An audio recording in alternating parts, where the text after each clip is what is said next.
So what do you guys think about power?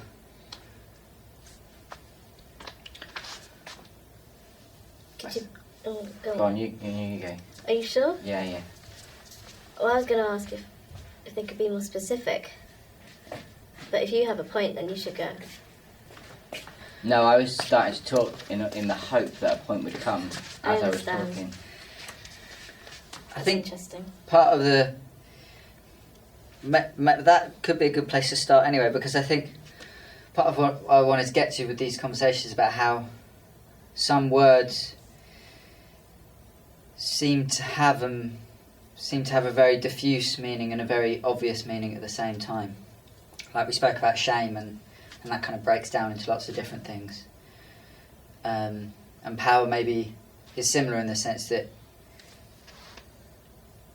I kind of want to think about how the power of power. Like, it's easy to attribute things to someone being powerful or to there being a power imbalance. But what that power imbalance is, or how that power imbalance plays out, might be different, or they might be very subtle, or they might have, I don't know.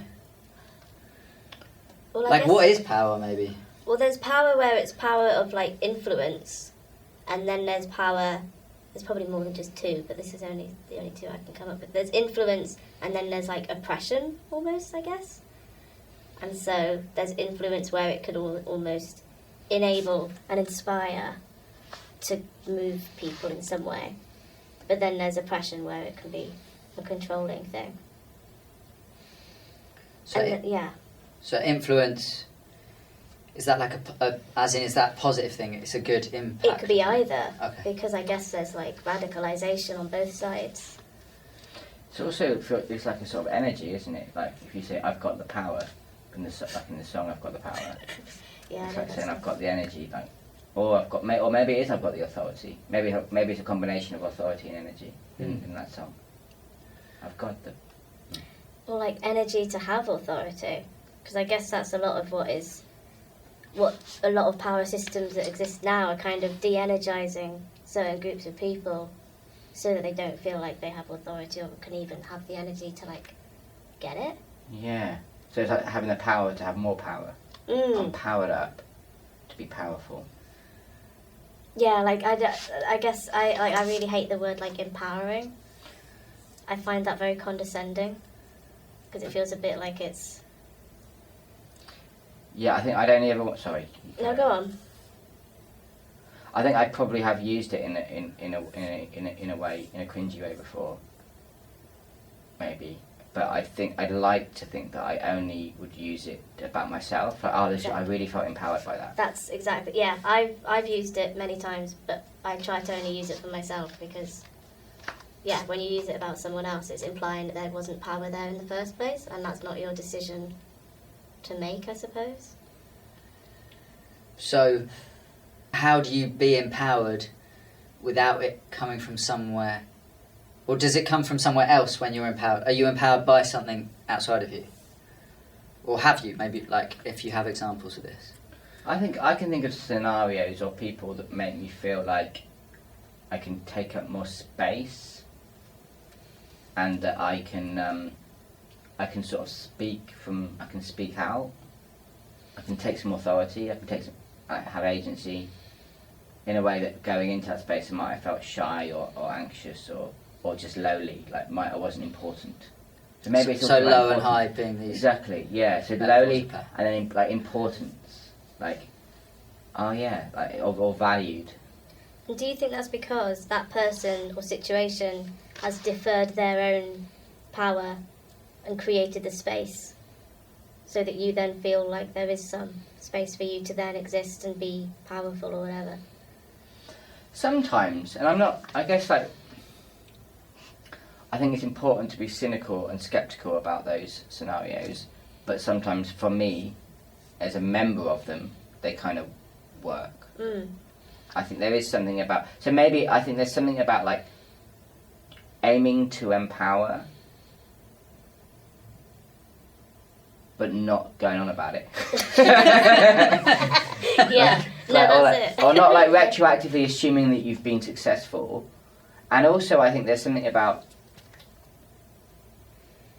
like, because there is something about acknowledging an imbalance of power and then trying to undo that. But that is made complicated by what you said, which I thought was really important. That like, that's based on the premise that I assume the other person hasn't got power when they have. What about empowerment for you, Tammy? What are those situations for you? Probably the last few times I definitely felt a sense of empowerment is probably at the same time as rejecting a certain system. So like in relation to my gender or the way that I would self-describe myself, however, then I normally, that's a moment where I feel empowered because it's like pushing out, or not even pushing out, just like completely stepping aside and going, okay, you can carry on doing what you're doing over there, but I'm going to do this. And that is the kind of empowering. So And I guess the only reason I was able to do that or wanted to would be because I've seen other people do it and I've witnessed them either talk about feeling empowered or just demonstrate it in a certain way.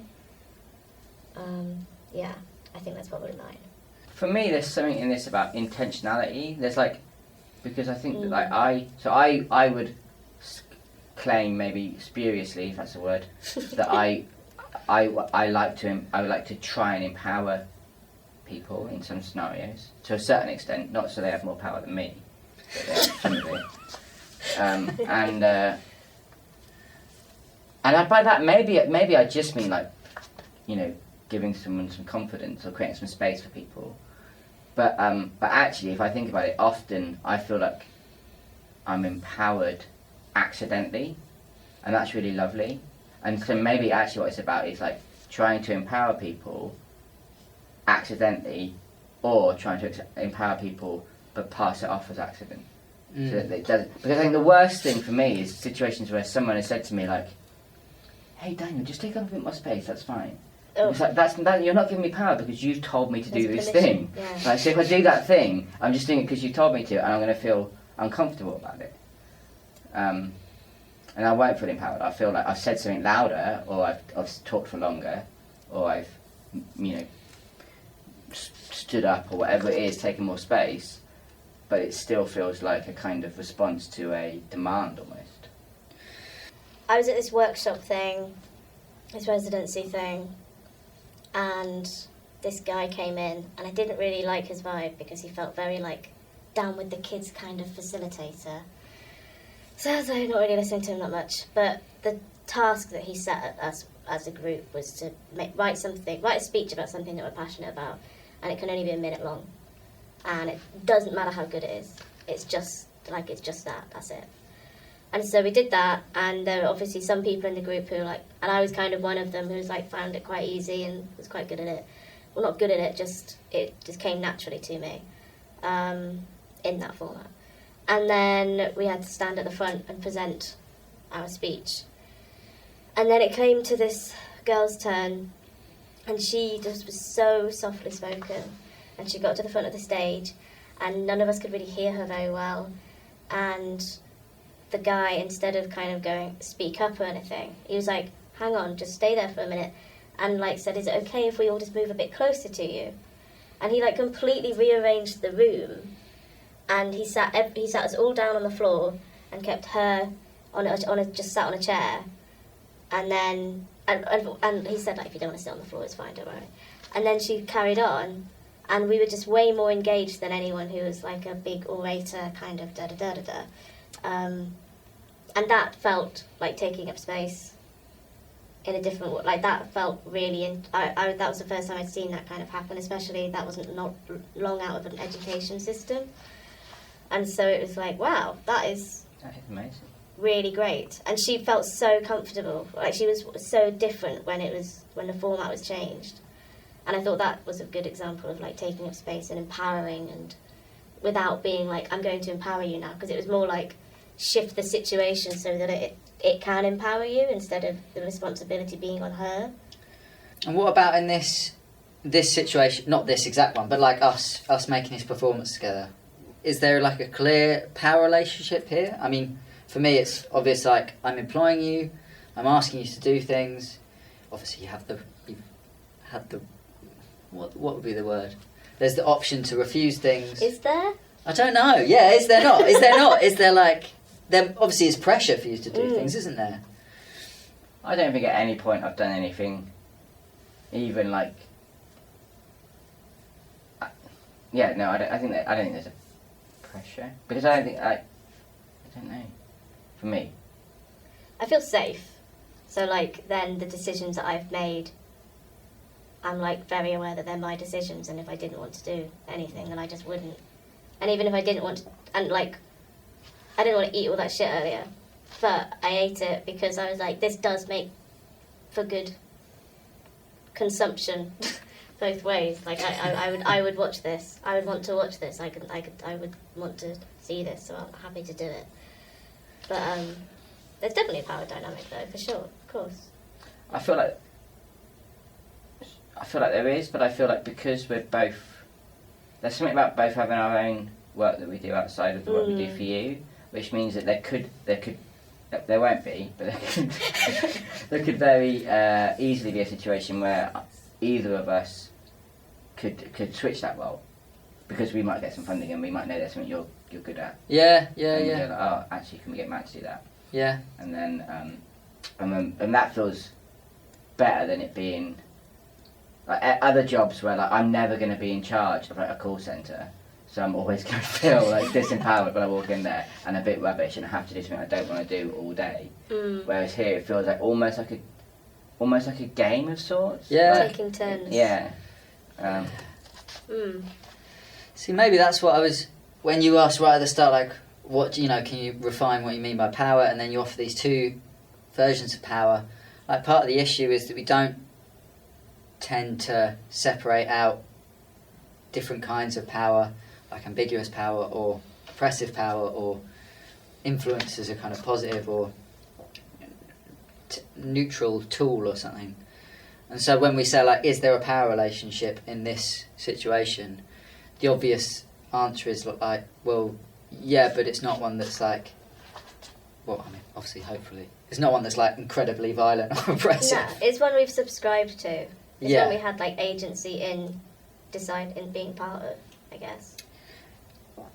And it's one that we, like you said, like it's not solely the only thing that we rely on, so it doesn't feel like it's just another aspect of what we already do. Yeah. Like we go into other projects all the time where where the power dynamic is different for each of us as individuals. Like.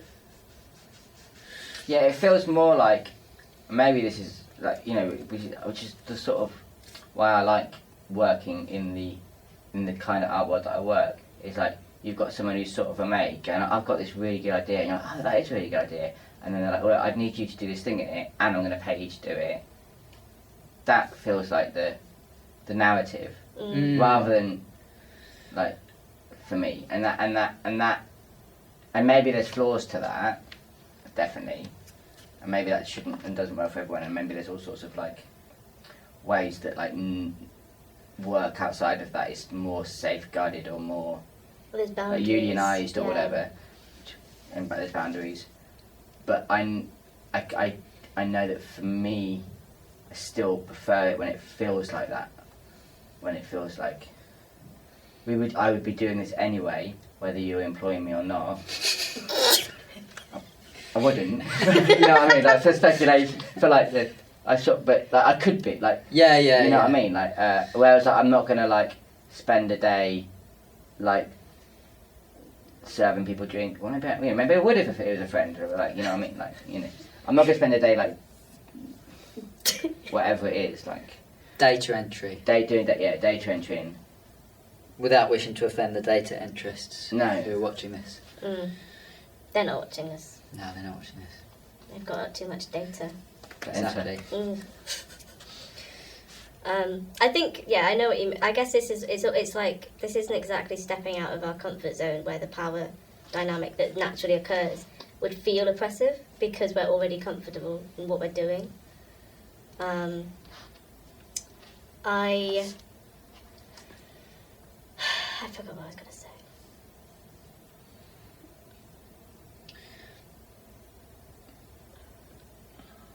if you were afterwards, people were like, oh yeah, I saw that thing you did and it wasn't very good, would you look back at, I mean, it's such a hypothetical question, but like, would that change the way that you looked at the power relationship or something? Or would that just, would you just come up with excuses to why it wasn't very good? Or no, I'd probably just say that it wasn't very good. Yeah. Yeah, I think that it's not like, if there was a point at which I was like, Matt, I really don't think this is a good idea, it's going to be rubbish, and then you went ahead and went, no, do it, then I might feel like retrospectively like, yeah, I was right, and that you shouldn't have like pulled rank in that moment or whatever. But ultimately, I think I would probably think they were wrong. What about authority then, when you're in charge of things?